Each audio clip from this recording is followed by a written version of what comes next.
Première lettre aux Thessaloniciens. Chapitre 1.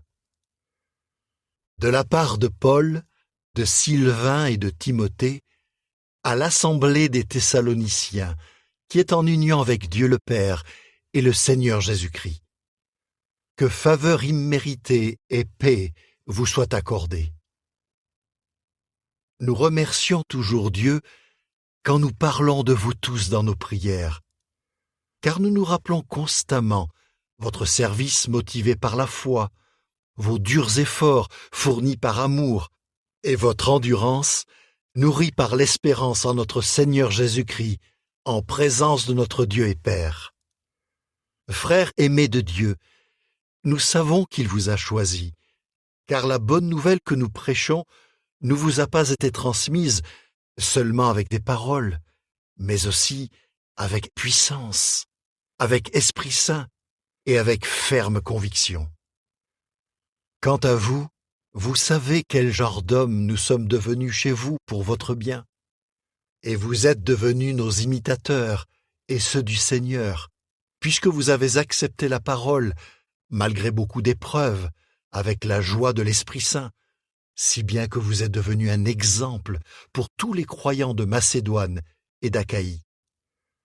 Le fait est que ce n'est pas seulement en Macédoine et en Achaïe que la parole de Jéhovah a retenti depuis chez vous, mais c'est partout que votre foi en Dieu s'est répandue, si bien que nous n'avons pas besoin d'en parler, car les gens eux-mêmes mentionnent constamment notre premier contact avec vous.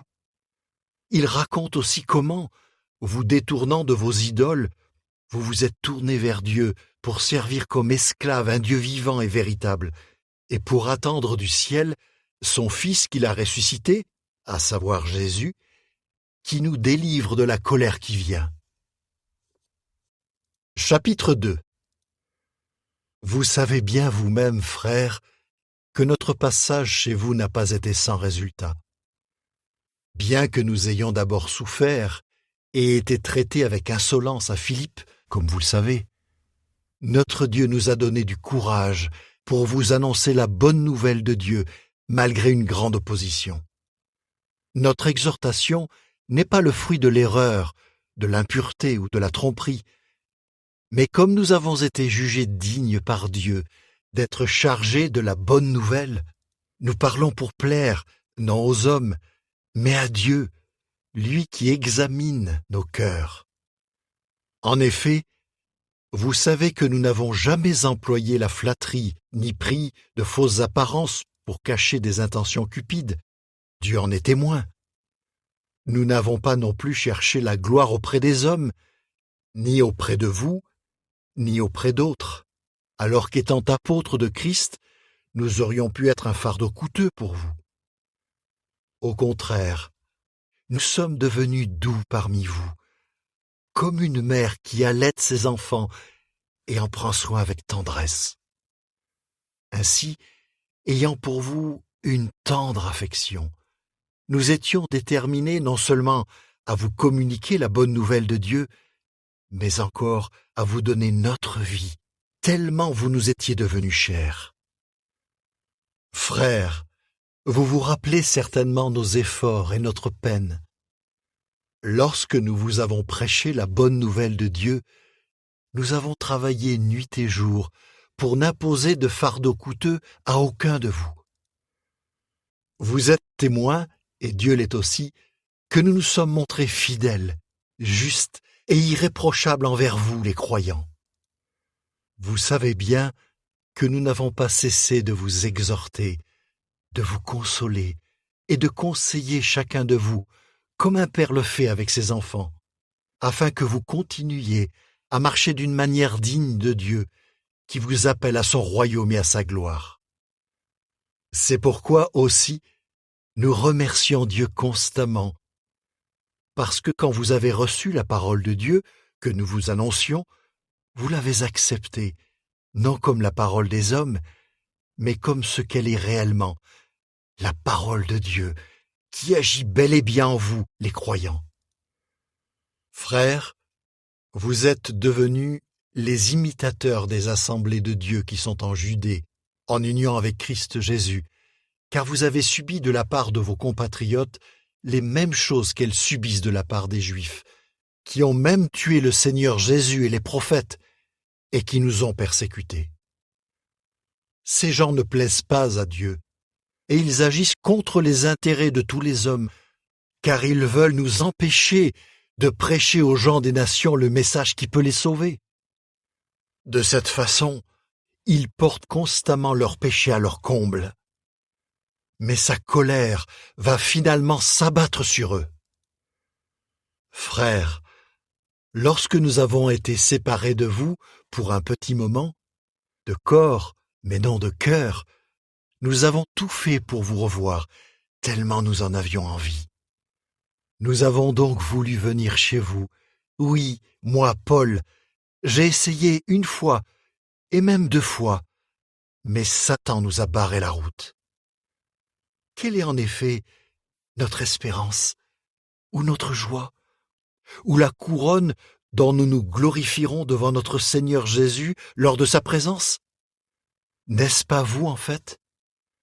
Oui, c'est vous qui êtes notre gloire et notre joie. Chapitre 3. Ne pouvant attendre davantage, nous avons jugé préférable de rester seuls à Athènes et de vous envoyer Timothée, notre frère qui est ministre de Dieu, pour la bonne nouvelle concernant le Christ, afin de vous affermir et de vous réconforter dans l'intérêt de votre foi, pour que personne ne soit ébranlé par ces épreuves. Car vous savez bien que nous ne pouvons pas échapper à ce genre de choses. En effet, quand nous étions chez vous, nous vous prévenions que nous allions subir des épreuves, et c'est ce qui est arrivé, comme vous le savez. Voilà pourquoi, ne pouvant attendre davantage, j'ai envoyé prendre des nouvelles de votre fidélité, au cas où le tentateur vous aurait tenté d'une façon ou d'une autre, et que nos efforts n'aient servi à rien. Mais Timothée vient d'arriver de chez vous et de nous apporter la bonne nouvelle concernant votre fidélité et votre amour. Il dit que vous gardez de nous un souvenir affectueux et que vous avez très envie de nous revoir, tout comme nous. Voilà pourquoi, frères, dans toute notre détresse et toutes nos épreuves, nous avons été réconfortés grâce à vous et à votre fidélité. Oui, nous nous sentons revivre, puisque vous tenez bon dans le Seigneur. Comment pouvons-nous montrer notre gratitude à Dieu pour vous et pour toute la joie que nous avons devant notre Dieu grâce à vous? Nuit et jour, nous supplions de toutes nos forces pour que nous puissions vous revoir et fournir ce qui manque à votre foi. Que notre Dieu et Père lui-même et notre Seigneur Jésus nous donnent le moyen d'aller vous voir. Et que le Seigneur vous fasse croître, oui, qu'il vous fasse déborder d'amour les uns pour les autres et pour tous, comme nous débordons aussi d'amour pour vous, afin qu'il puisse rendre vos cœurs fermes, irréprochables en sainteté, devant notre Dieu et Père, lors de la présence de notre Seigneur Jésus, avec tous ses saints. Chapitre 4. Enfin, frères, de même que nous vous avons appris comment vous conduire pour plaire à Dieu, comme d'ailleurs vous vous conduisez, de même nous vous demandons et vous supplions par le Seigneur Jésus de le faire toujours plus pleinement. Vous savez bien en effet quelles instructions nous vous avons données de la part du Seigneur Jésus. Car voici ce que Dieu veut, que vous soyez saints et que vous vous absteniez de tout acte sexuel immoral. Chacun de vous doit savoir maîtriser son corps dans la sainteté et l'honneur, et ne pas céder à des désirs sexuels avides et non maîtrisés, comme ceux qu'ont les nations qui ne connaissent pas Dieu.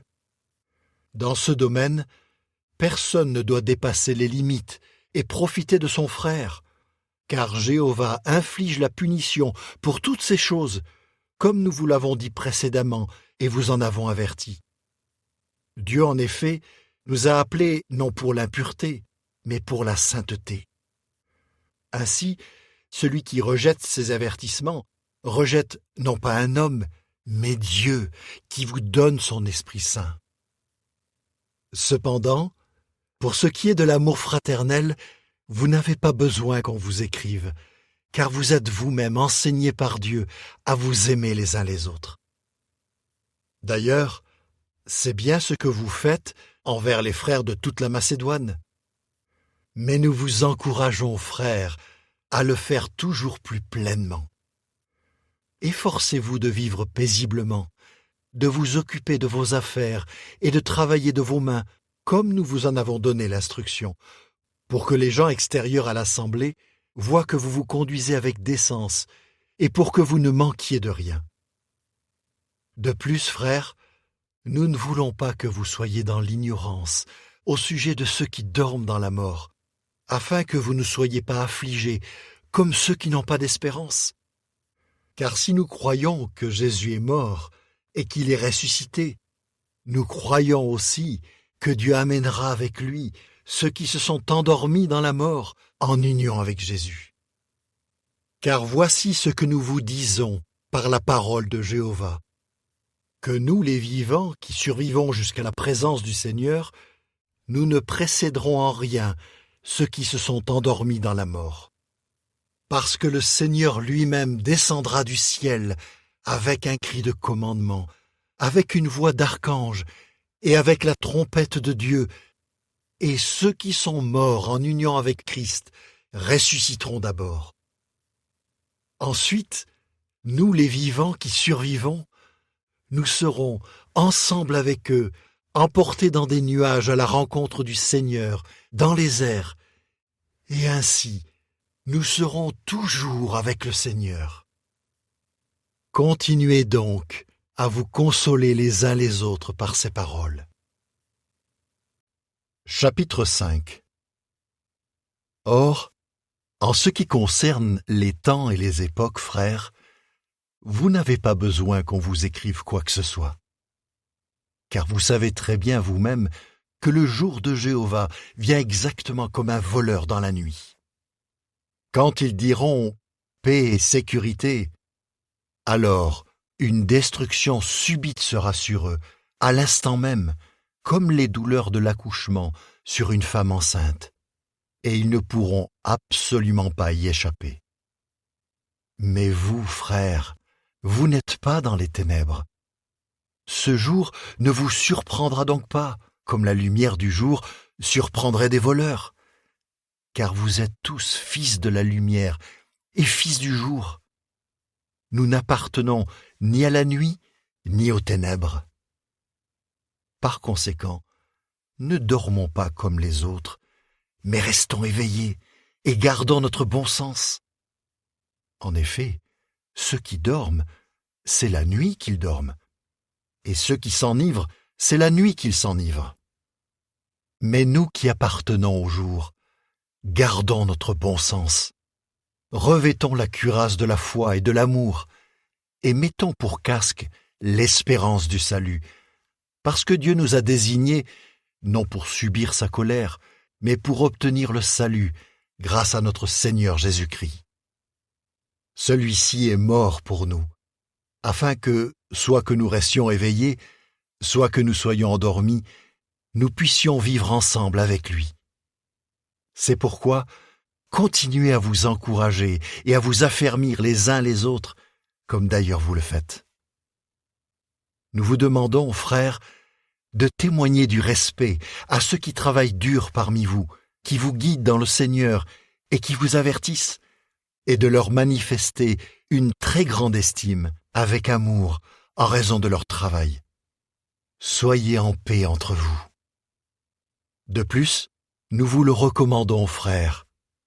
Avertissez les indisciplinés, parlez de façon consolante à ceux qui sont déprimés, soutenez les faibles, soyez patients envers tous, veillez à ce que personne ne rende le mal pour le mal, mais cherchez toujours à faire le bien entre vous et envers tous les autres. Réjouissez-vous toujours, priez constamment, exprimez votre reconnaissance pour tout. C'est là ce que Dieu attend de vous qui êtes en union avec Christ Jésus. N'éteignez pas le feu de l'esprit, ne traitez pas les prophéties avec mépris. Vérifiez toutes choses, restez attachés à ce qui est excellent. Abstenez-vous de toute forme de méchanceté. Que le Dieu de paix lui-même vous sanctifie complètement, et que l'esprit, l'âme et le corps du groupe que vous formez soient gardés irréprochables et sans défaut à tous égards lors de la présence de notre Seigneur Jésus-Christ. Celui qui vous appelle est fidèle, il fera cela à coup sûr. Frères, continuez à prier pour nous. Saluez tous les frères par un saint baiser. Je vous demande solennellement par le Seigneur de lire cette lettre à tous les frères. Que la faveur imméritée de notre Seigneur Jésus-Christ soit avec vous.